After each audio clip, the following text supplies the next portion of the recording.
जय हिंद दोस्तों। ए to Z study के करेंट अफेयर्स सेशन में मैं विकास गौरव आपका स्वागत करता हूं। दोस्तों आज है 30 मई और 30 मई से रिलेटेड करेंट अफेयर्स के सारे क्वेश्चंस और उनसे रिलेटेड स्टैटिक जीके क्वेश्चन हम इस वीडियो में कवर करेंगे। तो अब वीडियो को लास्ट तक से देखिएगा और लास्ट में एक क्वेश्चन ऑफ द डे पूछा जाता है जिसका जवाब आपको कमेंट बॉक्स में बतानी होती है।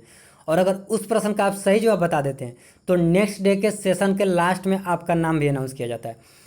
तो चलिए स्टार्ट करते हैं आज की सेशन। चलते हैं आज के पहले प्रश्न पर। आज का पहला प्रश्न है, भारतीय भारोत्तोलन महासंघ ने अर्जुन पुरस्कार के लिए किसे नामित किया है? तो अर्जुन पुरस्कार ये खेल के क्षेत्र में दिया जाने वाला भारत सरकार द्वारा दूसरा सबसे बड़ा पुरस्कार है अर्जुन पुरस्कार। और सबसे बड़ा पुरस्कार होता है खेल के क्षेत्र में दिया जाने वाला खेल रत्न। तो अभी अर्जुन पुरस्कार के लिए नॉमिनेट किया गया है मीराबाई चानू को इंडियन वेट लिफ्टिंग फेडरेशन के द्वारा। तो इस प्रश्न का सही आंसर होगा option number B, Mirabai Chanu. और मीराबाई चानू को 2018 में खेल रत्न से भी सम्मानित किया जा चुका है। 2018 में दो लोगों को खेल रत्न दिया गया था, एक विराट कोहली और एक मीराबाई चानू को। और मीराबाई चानू को पद्म श्री से भी नवाजा जा चुका है। तो इस बार 2020 के अर्जुन पुरस्कार के लिए इनको नॉमिनेट किया गया मीराबाई चानू को। तो इस प्रश्न का सही आंसर होगा option number B, Mirabai Chanu. अब बाकी के ऑप्शंस को देख लेते हैं। तो अंजुम मोदगिल ये हैं शूटर और इन्हें भी इंडियन शूटिंग फेडरेशन ने इन्हें खेल रत्न के लिए नॉमिनेट किया गया है। 2020 के खेल रत्न के लिए नॉमिनेट किया गया है अंजुम मोदगिल को। और ऑप्शन नंबर सी और डी में है शिवनाथ सरकार और प्रणव वर्धन। इन दोनों को भी अर्जुन पुरस्कार 2020 के लिए नॉमिनेट किया गया है भारतीय ब्रिज महासंघ द्वारा। ये ब्रिज के खिलाड़ी हैं, ब्रिज मतलब ताश। पिछली बार जो एशियन गेम हुआ था इंडोनेशिया में, उस एशियन गेम में इन दोनों ने गोल्ड मेडल जीता था। और अगर इन्हें मिल जाता है शिवनाथ सरकार और प्रणव वर्धन को तो ये सबसे उम्रदराज खिलाड़ी हो जाएंगे अर्जुन पुरस्कार पाने वाले। प्रणव वर्धन ये हैं प्रणव वर्धन। ये आपके स्क्रीन पर जो बाएं साइड दिख रहे हैं यही है प्रणव वर्धन। और इन्हें अगर ये अर्जुन पुरस्कार मिल जाता है तो ये सबसे उम्रदराज खिलाड़ी हो जाएंगे भारत के अर्जुन पुरस्कार पाने वाले। इनकी वर्तमान में उम्र है 62 साल। तो चलते हैं अब अगले प्रश्न पर। अगला प्रश्न है, राष्ट्रीय खेल 2020 को स्थगित कर दिया गया है। यह खेल किस राज्य में होने वाला था? तो इस बार का नेशनल गेम 2020 का होने वाला था गोवा में।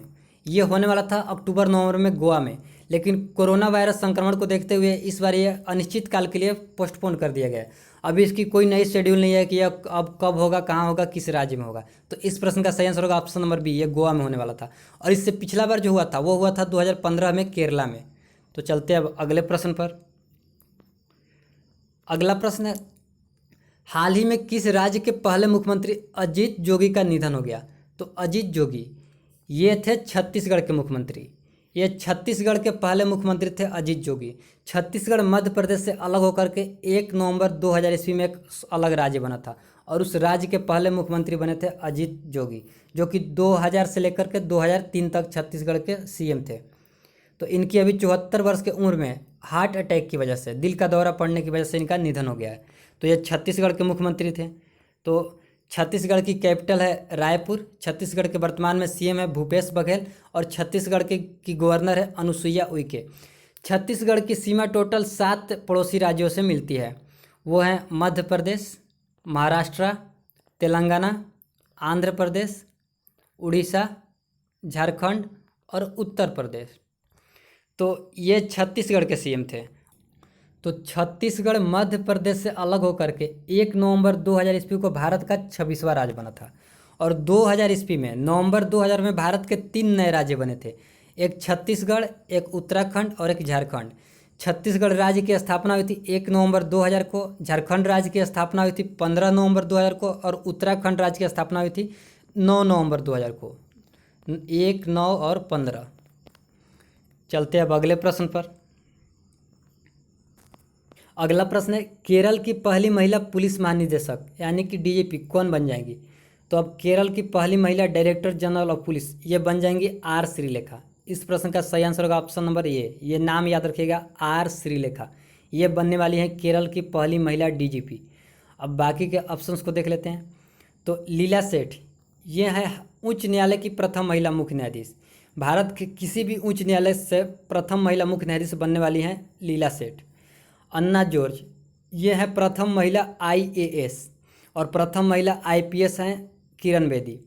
नीरजा भनोट ये कौन है? तो ये नाम आपको याद होनी चाहिए, नीरजा भनोट। इन पे एक मूवी भी आई थी नीरजा नाम से, जिसमें सोनम कपूर ने लीड रोल किया था। नीरजा भनोट है प्रथम भारतीय महिला जिन्हें अशोक चक्र मिला था। अशोक चक्र कैसा पुरस्कार है? तो अशोक चक्र ये शांति के समय में दिया जाने वाला सबसे बड़ा वीरता का पुरस्कार है अशोक चक्र। वैसे सेना को सबसे दिया जाने वाला सबसे बड़ा पुरस्कार आता है परमवीर चक्र, लेकिन वो शांति के क्षेत्र में नहीं, वो युद्ध के क्षेत्र में या फिर कुछ सेना के लिए अलग काम करने पर दिया जाता है परमवीर चक्र। लेकिन ये अशोक चक्र ये दिया जाता है पीस टाइम पर, शांति के समय में। चलते हैं अगले प्रश्न पर। अगला प्रश्न है संयुक्त राष्ट्र शांति सैनिकों का अंतर्राष्ट्रीय दिवस कब मनाया गया? तो ये संयुक्त राष्ट्र शांति सैनिकों का अंतर्राष्ट्रीय दिवस ये हर साल मनाया जाता है 29 मई को, और इस दिन यूनाइटेड नेशन के द्वारा दुनिया भर के शांति सैनिकों को सम्मानित किया जाता है। इस दिन की मनाने की शुरुआत हुई थी 2003 में, और इस बार जो 2020 में मनाया गया है संयुक्त राष्ट्र शांति सैनिकों का अंतर्राष्ट्रीय दिवस, इसकी सबसे खास बात ये रही है कि इस दिन भारतीय सेना की एक मेजर है जिनका नाम है सुमन गवानी। ये नाम याद रखिएगा, सुमन गवानी। और इस साल सुमन गवानी को यूनाइटेड नेशन के द्वारा United nation military advocate of the year 2020 award से सम्मानित किया गया है। और इस बार की संयुक्त राष्ट्र शांति सैनिकों के अंतर्राष्ट्रीय दिवस, इसकी थीम जो रही है, इसकी मुख्य विषय रही है women in peace keeping a की टू पीस, ये इसकी विषय रही है। चलते अगले प्रश्न पर। अगला प्रश्न है हाल ही में किस देश में भारतीय पुरातत्व सर्वेक्षण को 1100 साल पुराना शिवलिंग मिला है? तो भारतीय पुरातत्व सर्वेक्षण जिसे हम बोलते हैं आर्कियोलॉजिकल सर्वे ऑफ इंडिया, या फिर शॉर्ट में हम बोलते हैं इसे एएसआई। तो अभी एएसआई ने खुदाई की एक वियतनाम में, और वियतनाम में उसे मिला है 1100 साल पुराना शिवलिंग एक मिला है। तो इस प्रश्न का सही आंसर होगा option number D, Vietnam. Vietnam में बलुआ पत्थर का बना एक विशाल शिवलिंग मिला है एएसआई को।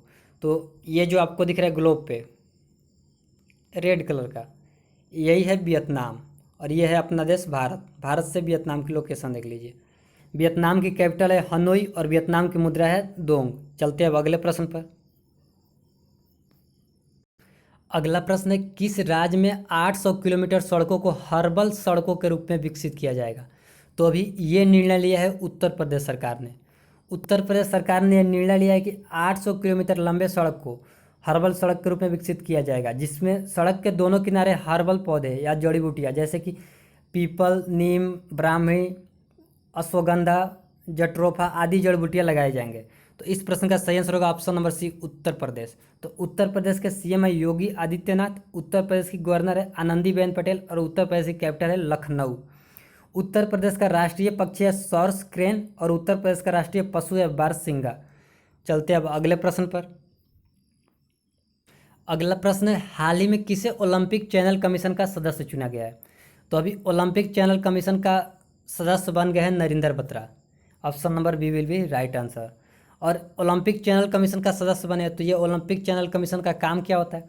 तो इसका काम होता है आईओसी यानी कि इंटरनेशनल ओलंपिक कमेटी की जो कार्यकारी बैठक होती है, या फिर जो आईओसी के अध्यक्ष होते हैं, उनको सलाह दिया करती है ओलंपिक चैनल कमीशन, और इसी के मेंबर बन गए हैं नरेंद्र बत्रा। तो इस प्रश्न का सही आंसर होगा ऑप्शन नंबर बी। चलते हैं अगले प्रश्न पर। उससे पहले जान लेते हैं जो आईओसी के अभी वर्तमान में प्रेसिडेंट है थॉमस बैच, जो आपको ऑप्शन नंबर 1 में दिख रहे हैं।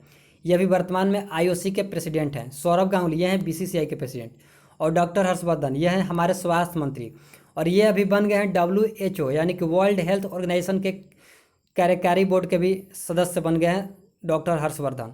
सदस्य के साथ साथ ये उसके अध्यक्ष भी बन गए हैं। WHO के कार्यकारी बोर्ड के अध्यक्ष बन गए हैं डॉक्टर हर्षवर्धन। चलते हैं अगले प्रश्न पर। अगला प्रश्न है वर्ल्ड हंगर डे कब मनाया जाता है? तो वर्ल्ड हंगर डे ये मनाया जाता है हर साल 28 मई को, और ये मनाया जाता है द हंगर प्रोजेक्ट एक अमेरिकी ऑर्गेनाइजेशन है, उसी के द्वारा इसकी शुरुआत हुई थी 2011 में, और तब से ये फिर ग्लोबली मनाया जाने लगा वर्ल्ड हंगर डे। इसके मनाने का उद्देश्य है दुनिया भर में भूख से रह रहे लोगों के बारे में जागरूकता बढ़ाना और उनके समाधान का हिस्सा बनने के लिए लोगों को प्रेरित करना। तो इस प्रश्न का सही आंसर होगा ऑप्शन नंबर सी। अब ये थी आज के सेशन की लास्ट क्वेश्चन। अब चलते हैं हम क्विज पर। प्रीवियस वीडियो में मैंने आपसे क्वेश्चन पूछा था हाल ही में त्साई इंगवेन किस देश के राष्ट्रपति बनी है? तो ये त्साई इंगवेन ये दोबारा से राष्ट्रपति बन गई हैं ताइवान की। तो इस प्रश्न का सही आंसर होगा ऑप्शन नंबर ए। और इस प्रश्न का जिन जिन लोगों ने सही आंसर दिया था उनके नाम हैं दीपेंद्र सिंह, मुकेश डान, जी सिंह, आरिफ हुसैन, गगन ठाकुर, आलोक तिवारी, मनीष रॉय, रंजीत यादव, अभिज्ञान तिवारी, हरिओम पांडे, पवन शर्मा, अभिषेक कुमार, हरिओम गंगवार, दिनेश कुमावत, विकास कुमार, राहुल कुमार, राजकुमार, संतोष मंडल, दलबीर दयाल, मुन्ना कुमार, विजय गुप्ता और विकेश कुमार विद्यार्थी, इन सारे लोगों ने कल के प्रश्न का सही आंसर दिया था। अब हम देख लेते हैं क्वेश्चन ऑफ द डे। आपके लिए क्वेश्चन ऑफ द डे है, हाल ही में निम्न में से किसने अपना खुद का ग्रूमिंग और personal care brand first launch किया है? इस प्रश्न का सही जवाब आप अगर कमेंट बॉक्स में बताते हैं तो कल के सेशन के लास्ट में आपका भी नाम अनाउंस किया जाएगा। तो यहीं पे हम आज की वीडियो एंड करते हैं। अगर ये सेशन आपको अच्छा लगा होगा तो इस वीडियो को जरूर लाइक करिएगा। अब मिलते हैं फिर कल 6 AM लाइव। तब तक के लिए आप घर पर रहिए, सुरक्षित रहिए, पढ़ते रहिए।